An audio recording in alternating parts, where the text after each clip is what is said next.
Hi, I'm Sarah, and I attend Clark High School. I'm a senior, and I'll be attending Harvard this fall. I attended Excel since middle school. Junior and senior year, I started attending it often. I learned a lot from the services, like college counseling and SAT, ACT prep. I think that really helped me.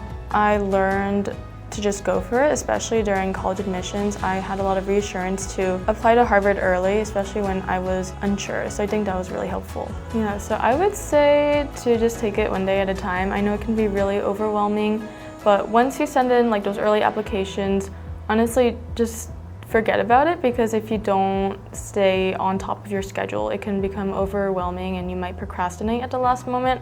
But also remember that you'll end up where you're meant to be, and rejection might just be redirection. So even though where you end up might not be where you wanted to, it'll ultimately be what's best. I am planning on attending law school, so on the pre-law track, and I'm really interested in joining Model UN, mock trial, the Institute of Politics, and potentially women in business, so a lot of clubs relating to my interests.